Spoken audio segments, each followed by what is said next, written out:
Van life is great, most of the time. Being on the road is great, most of the time. But you know what's not so great all of the time? Working on your van on the road. In a way, owning a van is like owning a house, except when you buy a house, it's finished, and when you convert a van, it seems like it never is. And if your van is as short as mine, then you probably don't really have any room to be hauling a bunch of tools around, which means every time I come back home, van time.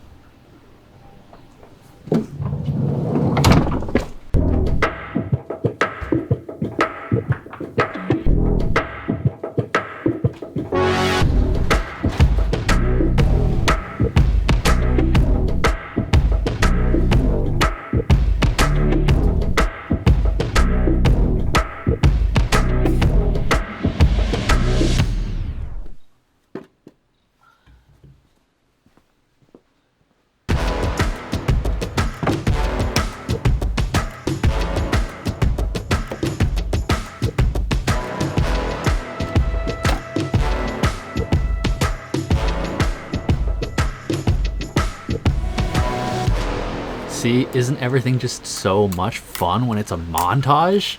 So now we're gonna run an audio cable from up here to the front of the van. There's people working on the roof right now.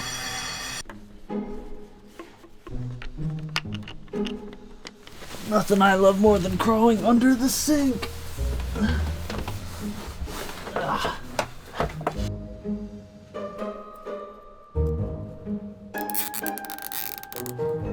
This is the main highway of cables that goes from the back to the front.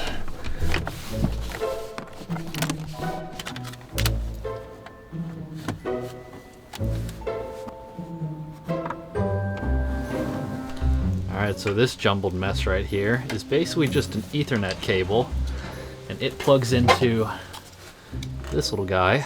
And the other end plugs into the inverter down here, if I can figure out where the port is. Where is it?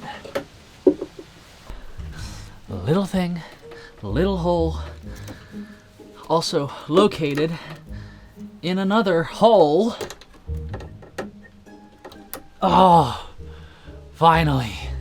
All right, just look at how easy that was, huh? This guy goes down in there. And then now we just have this pile of spaghetti. But now,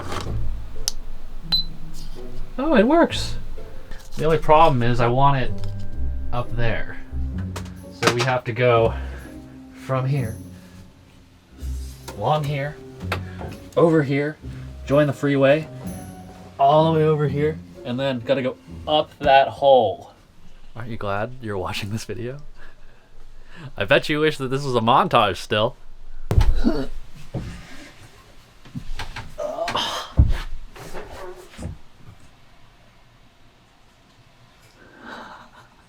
you guys hear that? I think the roofer working on the house just farted. I am under the bed right now. Do you want to see exactly where I am? This is what you guys are missing out on. I'm accepting volunteers to help.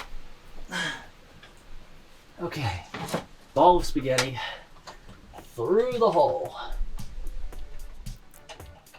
Without fail, pretty much every single van lifer I've met who did their own conversion says something along the lines of, still a work in progress, not quite finished, which leads me to believe that either people were too gung-ho and didn't actually finish, or that upon finishing you realize that there's actually more to do. 6 or 7 months into my conversion, my dad came to me and said, "Cody, we're moving to Australia. The movers will be here on such and such date, and you have X amount of days to finish before all the tools get shipped across the Pacific." And I was like, fuck, okay, well, let's prioritize. I need to finish all the stuff that's absolutely essential, all the things I need a real workshop for. I need to finish installing my cabinets, make sure my water is functioning, have a space for all my stuff, and I'll do all the small and cosmetic stuff later. Or so I told myself. So through the magic that is a rapidly impending deadline, I somehow did it.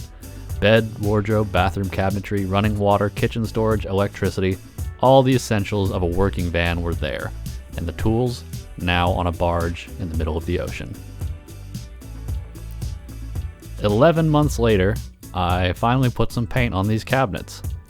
Now that I wasn't in van conversion mode, all of the little non-essential things did what all the other non-essential things in life tend to do: fall to the wayside. I'm sure that if I put life on pause and gave the van another month of my undivided attention, that I could probably have every last thing squared away. Until I didn't. Converting a van is like one great big experiment. You hypothesize that your design will work, but really, you have no way of knowing until you're actually living it.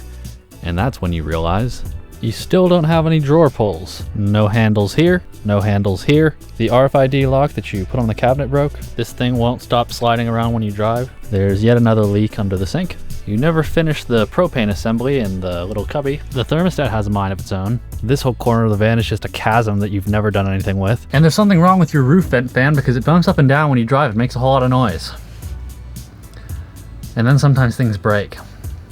So no matter how finished you think your van is, I promise you it's not. And if it is, it's only temporary. And you might be thinking, wow, Cody has a lot of problems with his van. He must have done a really terrible job. But I guarantee that it's just the nature of the game. But part of it is kind of charming because, you know, you're constantly reminded of the amount of work that you put into it.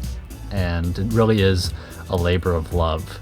It has its own character quirks and becomes almost like a family member. And I wouldn't have it any other way. So thanks for watching. I'll see you next time.